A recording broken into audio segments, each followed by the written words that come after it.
What's up, everybody? We got a lot of plays today, so we're just going to get right into it.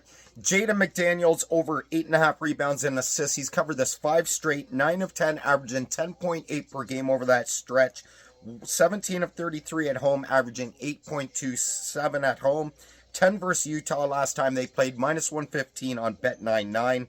Rudy Gobert over 23.5 points, assists, rebounds. He's hit this 8 of his last 10, averaging 28.1.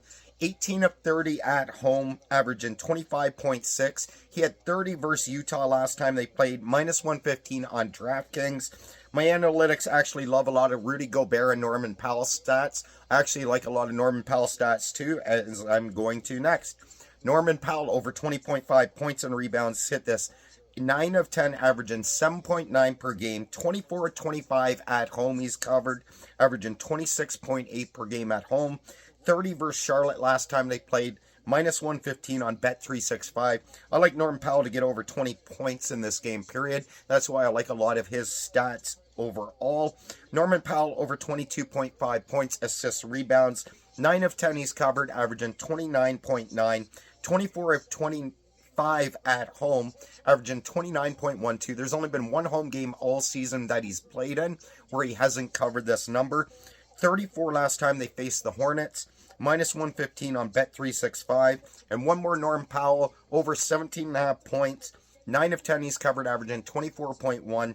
23 of 2 at home, averaging 23.84. 27 versus Charlotte. And it's plus money, plus 100 Hard Rock Bet.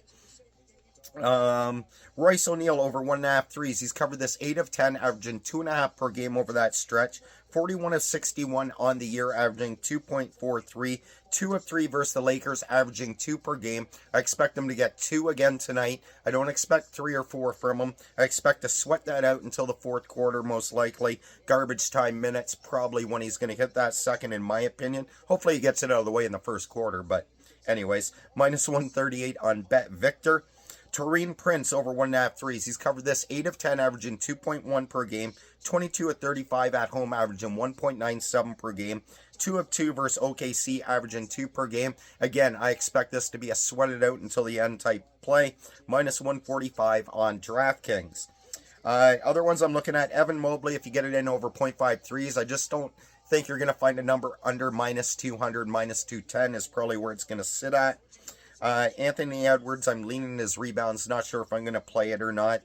I like the Clippers in Minnesota, but there's absolutely no value. They're like minus 600, minus 700, so I'm staying away. The only side I'm probably going to play, actually I am going to put a little something on OKC on the money line, minus 189 on Bet Rivers.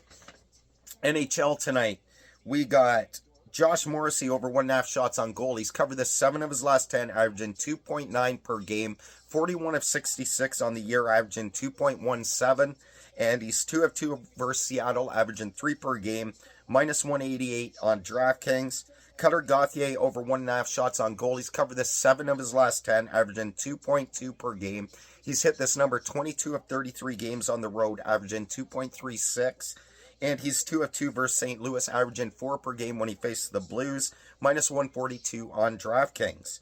Vince Dunn over 1.5 shots on goal. He's covered this 7 of 10, averaging 2.5 per game over that stretch. 15 of 24 at home, averaging 2.54 per game. And he had 3 shots on goal last time they faced the Jets. They're facing Winnipeg again tonight. Minus 165 on FanDuel. Anders Lee over 1.5 shots on goal. He's covered this 7 of 10, averaging 2.3 per game. 49 of 65 on the season, averaging 2.8 per game. 2 of 2 versus Florida, averaging 5 shots on goal per game. He's had 10 shots in 2 games versus the Panthers. Minus 192 on Betano. I love that one tonight.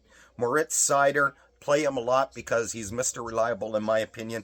Over 1.5 shots on goal. He's hit this 7 straight, 9 of 10, averaging 2.4 per game over the last 10 games. 21 of 35 at home, averaging 1.94. 5 straight, he's averaging 3 shots per game over his last 5. Minus 135 on FanDuel. He's on Detroit if you guys are looking for him or don't know. Eileen Darnell Nurse over 1.5 shots on goal. Rupe Hintz, Chris Kreider. but I'm not sure I'm going to play them or not. If I do, it'll be a half unit, just throwing that out there. Will Cully over 1.5 shots on goal. He's covered this 8 of his last 10, averaging 2.2 per game, 22 of 33 at home, averaging 1.88 per game. He had 2 shots on goal versus Edmonton. This is going to be like my basketball threes. This is going to be a sweat it out until the end. Minus 148 on Bet Victor. Edmonton won 2 straight versus the New York Rangers. 7-3 their last 10 versus the Rangers. Minus 150 on Hard Rock Bet. Florida 7-3 versus the Islanders. They won 6-3 and 6-3 both meetings this year so far. Against the Islanders, I like Florida on the money line. Minus 145 on 3 ET. And I'm leaning the over 5.5 in that game. Undecided if I'm going to put a half unit on that or not. And the next game similar. St. Louis 9-1 versus Anaheim. They won 4 straight versus the Ducks. Ducks are 4-6 their last 10. St. Louis 7-2-1. Minus 161 on Bet Openly. And I might put a half unit on the over 5.5 in that game too. I'm undecided. Finally, we got Winnipeg 8-2 versus Seattle. Winnipeg's won 4 straight versus Seattle. Minus 165 on Bet Openly. Another over I'm looking at, possibly Vancouver game tonight. As both, who are they playing? Utah, I believe it is. Both teams have been lighting it up, especially Vancouver lately. I think there's been 6+ goals in 5 straight games for Utah, something crazy like that. I might play the over. I haven't dived into it enough. Those are just a couple things off my memory that I have looked at so far that's got me interested. And over in the NCAA basketball, I'm on Wisconsin, minus 3.5, minus 109 on Rebet. And I'm all over Tennessee again. Tennessee plus 5.5, minus 105 on Proline. I might put money on the money line on both them teams as well. I'm undecided. If so, it'll be a half unit, so don't sweat it if you don't. Good luck with all your bets today. Fuck you, Trump. You're ruining America. Trade war with Canada is the worst idea. We get luxury items from the U.S. You get items you need for your AI, your border security, your military defense, your oil, your energy to keep your lights on and everything running. You're a fucking idiot. I've never seen such a stupid person in charge of anything in my life. Fuck you, Trump. You're a fucking moron. You're a pussy and a weak, fragile old bitch. Peace.